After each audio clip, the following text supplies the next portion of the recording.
नमस्कार दोस्तों, आप सभी का स्वागत है आपके अपने चैनल इंडियन मेडिकल ज्ञान में। आज हम लेकर आए हैं नर्सिंग एग्जाम के लिए 50 बिल्कुल नए नॉन रिपीटेड एमसीक्यू क्वेश्चंस जो आपकी एएनएम, जीएनएम, स्टाफ नर्स और पैरा मेडिकल्स एग्जाम की तैयारी को और भी मजबूत करेंगे। हर एक क्वेश्चन के साथ मिलेगा क्लियर एक्सप्लेनेशन ताकि आप सिर्फ याद नहीं बल्कि समझ भी सकते हैं। तो वीडियो को पूरा जरूर देखें और चलिए शुरू करते हैं आज का most important nursing MCQ practice set. Video शुरू करने से पहले गाइज आपसे एक छोटी सी रिक्वेस्ट है, अगर आप चैनल पे नए आए हैं या पहले से हैं तो चैनल को सब्सक्राइब जरूर से जरूर करें। चलिए फर्स्ट नंबर का क्वेश्चन देख लेते हैं। सीवीपी सेंट्रल वेनस प्रेशर का सामान्य मान कितना होता है? सीवीपी का सामान्य मान कितना होता है? 0 से लेके 2 सेंटीमीटर होता है, 5 से लेकर के 10 सेंटीमीटर होता है, 10 से लेकर के 15 सेंटीमीटर होता है, 15 सेंटीमीटर से लेकर के 20 सेंटीमीटर होता है। तो गाइज इसका राइट आंसर क्या होगा? इसका राइट आंसर होगा बी नंबर, 5 से लेकर के 10 सेंटीमीटर होता है। सीवीपी से बॉडी का फ्लूइड स्टेटस और वेनस रिटर्न पता चलता है। ठीक है गाइज, क्या पता चलता है?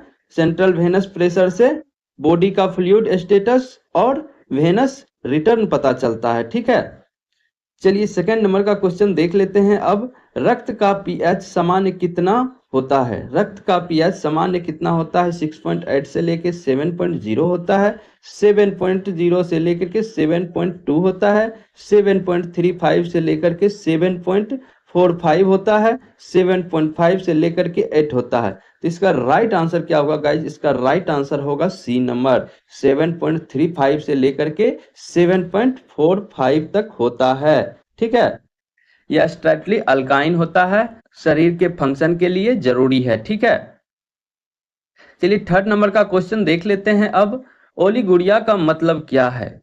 ओलिगुरिया का मतलब क्या है? अधिक यूरिन, कम यूरिन, बिल्कुल यूरिन नहीं, खून वाला यूरिन। तो इसका राइट आंसर क्या होगा गाइज? ओलिगुरिया का मतलब होता है कम यूरिन। ठीक है, यूरिन आउटपुट जो होता है 400 ml से पर डे अगर कम हो तो उसे ओलिगुरिया कहते हैं। ठीक है, less than 400 ml per day. ठीक है, चलिए 4 नंबर का क्वेश्चन देख लेते हैं। टेकीपेनिया क्या है? टेकीपेनिया क्या है? धीमी सांस लेना, तेज सांस लेना, सांस बंद होना, दर्द होना। तो इसका राइट आंसर क्या होगा गाइज? तेज सांस लेना। टेकीपेनिया क्या होता है? तेज सांस लेना। इसका राइट आंसर क्या होगा? बी नंबर होगा। रेस्पिरेशन रेट बढ़ने को टेकीपेनिया कहते हैं। ठीक है, रेस्पिरेशन रेट जो बढ़ जाता है उसे ही टेकीपेनिया कहते हैं। चलिए 5 नंबर का क्वेश्चन देख लेते हैं। हाइपरग्लाइसीमिया का मतलब क्या है? हाइपरग्लाइसीमिया का मतलब कम शुगर होता है, अधिक शुगर होता है, नॉर्मल शुगर होता है, बीपी बढ़ना होता है। तो इसका राइट आंसर क्या होगा गाइज? बी नंबर होगा, अधिक शुगर होता है। ठीक है, ब्लड ग्लूकोज लेवल बढ़ने पे हाइपरग्लाइसीमिया होता है। आपको पता ही होगा ब्लड ग्लूकोज लेवल बढ़ने पे क्या हो जाता है? हाइपरग्लाइसीमिया होता है। ठीक है, तो इसका राइट आंसर क्या होगा? बी नंबर, अधिक शुगर होता है। ठीक है, चलिए 6 नंबर का क्वेश्चन देख लेते हैं। अब इंजेक्शन सबक्यूटेनियस किस एंगल पर दिया जाता है? इंजेक्शन सबक्यूटेनियस कितने डिग्री पर दिया जाता है? 15 डिग्री पे दिया जाता है, 14 डिग्री पे दिया जाता है, 90 डिग्री एंगल पे दिया जाता है, 120 डिग्री एंगल पे दिया जाता है। इसका राइट आंसर क्या होगा गाइज? बी नंबर होगा, 45 डिग्री एंगल पे दिया जाता है। सबक्यूटेनियस इंजेक्शन आमतौर पर 45 डिग्री पर दिया जाता है। ठीक है, चलिए 7 नंबर का क्वेश्चन देख लेते हैं। अब नॉर्मल पोटेशियम लेवल कितना होता है? नॉर्मल पोटेशियम लेवल 2 से लेकर के 3 MEQ पर एल होता है, 3.5 से लेकर 5 MEQ पर एल होता है, 5.7 से MEQ पर लीटर होता है, 7.9 से MEQ पर लीटर होता है। सही उत्तर क्या होगा गाइज इसका? इसका राइट आंसर होगा बी नंबर गाइज, 3.5 से लेकर के 5 MEQ पर लीटर होता है। पोटेशियम हार्ट और मसल्स फंक्शन के लिए काफी जरूरी होती है। ठीक है, पोटेशियम जो होता है हार्ट और मसल्स फंक्शन के लिए जरूरी होता है। चलिए 8 नंबर का क्वेश्चन देख लेते हैं। डायस्पेनिया का अर्थ क्या है? डायस्पेनिया का अर्थ दर्द होता है, उल्टी होता है, सांस लेने में कठिनाई होती है, बुखार होती है। तो इसकी राइट आंसर क्या होगी गाइज? सी नंबर होगा, सांस लेने में कठिनाई होती है। रेस्पिरेटरी डिस्ट्रेस को डायस्पेनिया कहते हैं। रेस्पिरेटरी डिस्ट्रेस को क्या कहते हैं? डायस्पेनिया कहते हैं। सांस लेने में जो है सो कठिनाई को डायस्पेनिया कहते हैं। ठीक है, चलिए 9 नंबर का क्वेश्चन देख लेते हैं। हाइपोटेंशन का मतलब क्या है? हाइपोटेंशन का मतलब हाई बीपी होता है, लो बीपी होता है, नॉर्मल बीपी होता है, पल्स हाई होता है। इसका राइट आंसर क्या होगा गाइज? बी नंबर होगा, लो बीपी होता है। हाइपरटेंशन का मतलब हाई बीपी और हाइपोटेंशन का मतलब लो बीपी होता है। बीपी कम होने की स्थिति हाइपोटेंशन कहलाता है। ठीक है, चलिए 10 नंबर का क्वेश्चन देख लेते हैं। नॉर्मल फास्टिंग ब्लड शुगर कितना होता है? नॉर्मल फास्टिंग ब्लड शुगर कितना होता है? 50 से लेकर के 70 mg पर DL होता है। 70 से लेकर के 100 तक mg पर DL होता है। 100 से लेकर के 150 mg पर DL होता है। 150 से लेकर के 200 mg पर DL होता है। इसका राइट आंसर क्या होगा गाइज? इसका राइट आंसर होगा बी नंबर, 70 से लेकर के 100 mg पर DL होता है। यह नॉर्मल फास्टिंग ग्लूकोज रेंज होता है। ठीक है, चलिए अब देख लेते हैं 11 नंबर का क्वेश्चन। हेमेटोरिया क्या है? हीमाटोरिया क्या है? यूरिन में शुगर, यूरिन में खून, यूरिन कम, यूरिन ज्यादा। इसका राइट आंसर क्या होगा गाइज? बी नंबर होगा। हेमेटोरिया में क्या होता है? यूरिन में खून आता है। ठीक है, RBC presence in urine, RBC जो है सो यूरिन में मिल जाते हैं। ठीक है, चलिए 12 नंबर का क्वेश्चन देख लेते हैं। सबसे पहला वाइटल साइन क्या है? सबसे पहला वाइटल साइन क्या है? बीपी है, पल्स है, टेम्परेचर है, रेस्पिरेशन है। इसका राइट आंसर क्या होगा गाइस? सी नंबर होगा, टेम्परेचर होता है। फीवर जल्दी डिटेक्ट होता है। ठीक है, चलिए 13 नंबर का क्वेश्चन देख लेते हैं। हाइपोक्सिया का मतलब क्या होता है? ऑक्सीजन ज्यादा होता है, ऑक्सीजन की कमी होती है, बीपी हाई होता है, पल्स लो होता है। इसका राइट आंसर होगा गाइज बी नंबर होगा, ऑक्सीजन की कमी हाइपोक्सिया कहलाती है। टिश्यू ऑक्सीजन कमी। ठीक है,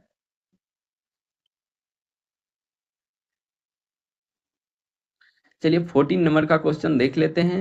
सबसे कॉमन साइट आईवी कैनुला कहाँ दिया जाता है? लेग में दिया जाता है, हैंड वैन में दिया जाता है, नेक में दिया जाता है, चेस्ट में दिया जाता है। तो इसका राइट आंसर होगा गाइस बी नंबर होगा, हैंड वैन में दिया जाता है। ठीक है, ये जो होता है इजी एक्सेसिबल होता है। ठीक है, एक्सेसिबल होता है, इसमें इजी से आप डाल सकते हैं। कॉमन साइट जो होता है आईवी कैनुला का, हैंड वैन जो होता है इजिली एक्सेसिबल होता है। इसमें आप जो है सो आसानी से इंटरकिट वगैरह लगा करके या ऐसे भी दे सकते हैं। ठीक है, चलिए अब 15 नंबर का क्वेश्चन देख लेते हैं। एनजी ट्यूब किस लिए है? बीपी चेक करने के लिए, फीडिंग के लिए, यूरिन के लिए, इंजेक्शन के लिए। इसका राइट आंसर क्या होगा गाइज? बी नंबर होगा। एनजी ट्यूब का उपयोग जो होता है न्यूट्रिशन देने के लिए, फीडिंग के लिए दिया जाता है। ठीक है, तो इसका राइट आंसर क्या होगा? बी नंबर होगा। चलिए 16 नंबर का क्वेश्चन देख लेते हैं। स्टेरिलाइजेशन का उद्देश्य क्या है? जर्म से फ्री करना, इन्फेक्शन को कंट्रोल करना। स्टेरिलाइजेशन का मतलब होता है ऑल किल माइक्रो ऑर्गेनिज्म। ठीक है, चलिए 17 नंबर का क्वेश्चन अब देख लेते हैं। नॉर्मल पल्स प्रेशर कितना होता है? नॉर्मल पल्स प्रेशर जो होता है 40 mm एच जी होता है। सिस्टोलिक और डायस्टोलिक का डिफरेंस होता है। ठीक है, चलिए 18 नंबर का क्वेश्चन देख लेते हैं। सबसे कॉमन डिहाइड्रेशन साइन क्या होता है? सबसे कॉमन डिहाइड्रेशन साइन जो होता है ड्राई माउथ, मुंह का सूखना, आपको सबसे कॉमन डिहाइड्रेशन का साइन होता है। फ्लूइड लॉस, जिसमें आपका फ्लूइड काफी लॉस हो जाता है। ठीक है, चलिए 19 नंबर का क्वेश्चन देख लेते हैं। आईसीयू का फुल फॉर्म क्या होता है? आईसीयू का full form intensive care unit होता है।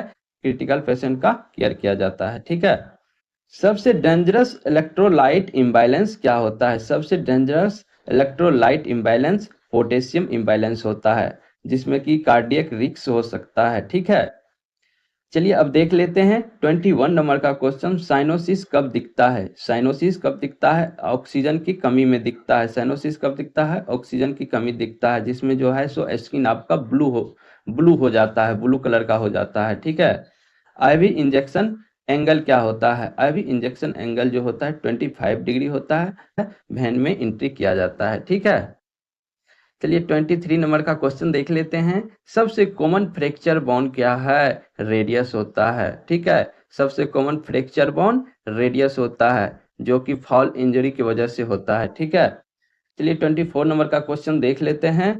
Pen scale maximum, pain scale maximum कितना होता है? 10 होता है, जिसमें कि सीवियर पेन होता है, तब जा करके पेन स्केल मैक्सिमम जो होता है 10 हो जाता है। ठीक है, चलिए 25 नंबर का क्वेश्चन देख लेते हैं। सीपीआर का फर्स्ट स्टेप क्या होता है? सीपीआर का फर्स्ट स्टेप होता है चेक रिस्पॉन्सिवनेस होता है, जो सेफ्टी के लिए सही होता है।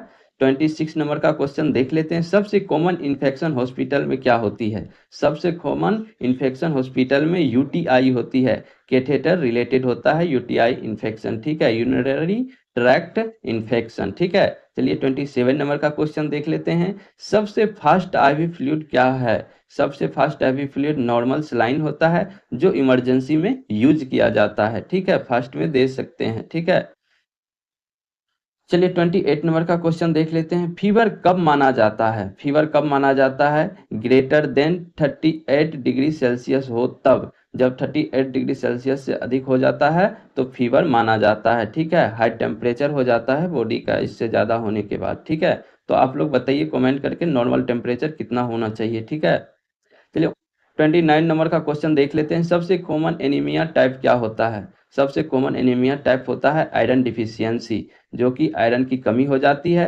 न्यूट्रिशन से जुड़ा होता है। ठीक है, चलिए 30 नंबर का क्वेश्चन देख लेते हैं। सबसे कॉमन आईवी कॉम्प्लिकेशन क्या होता है? फ्लेबिटिस होता है। सबसे कॉमन आईवी कॉम्प्लिकेशन क्या होता है? फ्लेबिटिस होता है, जिसमें वेन इन्फ्लामेशन हो जाता है। ठीक है, इसमें क्या हो जाता है? वेन में इन्फ्लामेशन हो जाता है। चलिए 31 नंबर का क्वेश्चन देख लेते हैं। बीपी मेजरिंग इंस्ट्रूमेंट क्या होता है? स्पेग्मो मैनोमीटर होता है। ठीक है, बीपी मेजरिंग इंस्ट्रूमेंट क्या होता है? स्पेग्मो मैनोमीटर होता है। स्टैंडर्ड डिवाइस होता है एक तरह का। ठीक है, जिससे बीपी का मेजर किया जाता है। चलिए 32 नंबर का क्वेश्चन देख लेते हैं। सबसे कॉमन पेडियाट्रिक डिजीज क्या होता है? सबसे कॉमन पेडियाट्रिक डिजीज क्या होता है? डायरिया होता है, जो कि एक इन्फेक्शन की वजह से होता है। ठीक है, चलिए 33 नंबर का क्वेश्चन देख लेते हैं। ऑक्सीजन थेरेपी कब देते हैं? ऑक्सीजन थेरेपी हाइपोक्सिया में दिया जाता है, जब लो ऑक्सीजन होता है तब बॉडी में। ठीक है, चलिए 34 नंबर का क्वेश्चन देख लेते हैं। ईसीजी का फुल फॉर्म क्या होता है? इलेक्ट्रोकार्डियोग्राम होता है। ईसीजी का फुल फॉर्म क्या होता है? इलेक्ट्रोकार्डियोग्राम होता है, जिसमें हार्ट टेस्ट किया जाता है। ठीक है, ईसीजी कब किया जाता है? हार्ट टेस्ट करने के लिए किया जाता है। ठीक है, चलिए 35 नंबर का क्वेश्चन देख लेते हैं। सबसे इंपॉर्टेंट ऑर्गन क्या होता है? सबसे इंपॉर्टेंट ऑर्गन ब्रेन होता है, जो कि कंट्रोल सेंटर के नाम से भी जानते हैं। ये हमारे बॉडी के हर एक चीज को कंट्रोल करता है। ठीक है, जिस तरह से कंप्यूटर में सीपीयू कंट्रोल करता है, उसी तरह से हमारी बॉडी को ब्रेन कंट्रोल करता है। ठीक है, चलिए 36 नंबर का क्वेश्चन देख लेते हैं। सबसे कॉमन शॉक टाइप क्या होता है? हाइपोवोलेमिक होता है। सबसे कॉमन शॉक टाइप क्या होता है? हाइपोवोलेमिक होता है, जिसमें कि फ्लूइड लॉस हो जाता है। ठीक है, सबसे कॉमन आईवी साइट क्या होता है? फोर आर्म होता है। सबसे कॉमन आईवी साइट क्या होता है? फोर आर्म होता है, जिसमें इजी एक्सेस हो जाता है। ठीक है, चलिए 38 नंबर का क्वेश्चन देख लेते हैं। सबसे कॉमन ब्लड टेस्ट क्या होता है? सीबीसी होता है। रूटीन के लिए इसे चेक करवाते रहना चाहिए, 2-4-3 महीना पे चेक अपना मतलब बॉडी के लिए चेक करवाते रहना चाहिए, सीबीसी रिपोर्ट में क्या क्या आता है। ठीक है, चलिए 39 नंबर का क्वेश्चन देख लेते हैं। सबसे डेंजरस बीपी कितना होता है? सबसे डेंजरस बीपी जो होता है ग्रेटर देन 180 से लेकर के 120 पर एचजी होता है, तो इसे हम इमरजेंसी माना जाता है। अगर इससे ज़्यादा हो जाएगा तो उसे इमरजेंसी माना जाता है और डेंजरस बीपी माना जाता है। ठीक है, चलिए 40 नंबर का क्वेश्चन देख लेते हैं। सबसे कॉमन इन्फेक्शन रूट क्या होता है? सबसे कॉमन इन्फेक्शन रूट जो होता है, जिसमें स्प्रेड फास्ट हो जाता है, जिससे जो है इन्फेक्शन काफी ज्यादा होने का चांस रहता है एयरबोर्न के थ्रू। ठीक है, चलिए 41 नंबर का क्वेश्चन देख लेते हैं। इंसुलिन कहाँ बनता है? इंसुलिन जो बनता है पेनक्रियाज में बनता है, बीटा सेल्स में बनता है। ठीक है, इंसुलिन कहाँ बनता है? पैनक्रियाज में बनता है। ठीक है, चलिए 42 नंबर का क्वेश्चन देख लेते हैं। सबसे कॉमन इमरजेंसी ड्रग्स कौन सा होता है? सबसे कॉमन इमरजेंसी ड्रग एड्रेलिन होता है। लाइफ सेविंग में इसका यूज किया जाता है। ब्लॉकेज, हार्ट ब्लॉकेज पेशेंट में दिया जाता है एड्रेलिन। ठीक है, चलिए 43 नंबर का क्वेश्चन देख लेते हैं। सबसे कॉमन लीवर डिजीज क्या होता है? फैटी लीवर होता है। ठीक है, ये लाइफ स्टाइल के खान पान की वजह से फैटी लीवर बढ़ जाता है और किसी भी वजह से बढ़ सकता है। ठीक है, चलिए 44 नंबर का क्वेश्चन देख लेते हैं। बर्न्स फर्स्ट एसिड क्या होता है? अगर जल गया है तो फर्स्ट ऐड क्या करें हम? कोल्ड वाटर से धोएं। ठीक है, बर्न फर्स्ट ऐड क्या होता है? कोल्ड वाटर होता है। डैमेज को क्या करता है? कम करता है ये। ठीक है, चलिए 45 नंबर का क्वेश्चन देख लेते हैं। सबसे कॉमन इलेक्ट्रोलाइट क्या होता है? सोडियम होता है, जो कि फ्लूइड को बैलेंस करने का काम करता है। चलिए 46 नंबर का क्वेश्चन देख लेते हैं। सबसे कॉमन कॉजेज ऑफ फीवर, मतलब सबसे फीवर होने का सामान्य कारण क्या होता है? इन्फेक्शन होता है, जिसमें बॉडी रिस्पॉन्स करता है कि हमारे बॉडी में इन्फेक्शन हो गया है, जिसके वजह से फीवर के थ्रू इंडिकेट करते हैं। ठीक है, फीवर होना हमारे बॉडी में अच्छा ही होता है, वो एक तरह का साइन देता है कि हमारे बॉडी में इन्फेक्शन हो गया है। ठीक है, चलिए 47 नंबर का क्वेश्चन देख लेते हैं। सबसे कॉमन हार्ट डिजीज क्या होता है? सीएडी होता है। सबसे कॉमन हार्ट डिजीज क्या होता है? सीएडी होता है, जिसमें कि ब्लॉकेज होने का चांस बढ़ जाता है। ठीक है, चलिए 48 नंबर का क्वेश्चन देख लेते हैं। सबसे कॉमन कैंसर क्या होता है? मेल में लंग्स कैंसर होता है। सबसे कॉमन कैंसर मेल में क्या होता है? लंग्स कैंसर होता है। किसकी वजह से होता है? स्मोकिंग की वजह से होता है। ठीक है, ये ज़्यादा जल्दी से असर कर जाता है बॉडी में। ठीक है, चलिए 49 नंबर का क्वेश्चन देख लेते हैं। पेशेंट सेफ्टी रूल, सही पेशेंट पहचान करना। पेशेंट सेफ्टी रूल क्या होता है? सही पेशेंट पहचान, एरर प्रिवेंशन होता है। ठीक है, चलिए 50 नंबर का क्वेश्चन देख लेते हैं। Emergency number India, emergency number India जो होता है 112 होता है। हेल्पलाइन नंबर है ये। आप किसी भी जगह कहीं भी किसी भी समस्या में फंस गए हैं तो उसके लिए आप 112 डायल कर सकते हैं पूरा इंडिया में। ठीक है, तो दोस्तों ये थे आज के top 50 nursing MCQ question with explanation के साथ। अगर आपको ये वीडियो हेल्पफुल लगा हो तो वीडियो को लाइक करें, शेयर करें और चैनल को सब्सक्राइब जरूर करें। ऐसे ही रोज नए इंपॉर्टेंस एमसीक्यू नोट्स और एग्जाम प्रिपरेशन के लिए जुड़े रहे इंडियन मेडिकल ज्ञान के साथ। अगर आप चाहते हैं और भी हार्ड लेवल क्वेश्चन या प्रीवियस ईयर क्वेश्चन तो नीचे कमेंट करके जरूर बताएं। मिलते हैं अगले वीडियो में, तब तक के लिए कीप स्टडिंग, स्टे हेल्दी। धन्यवाद। जय हिंद, जय भारत।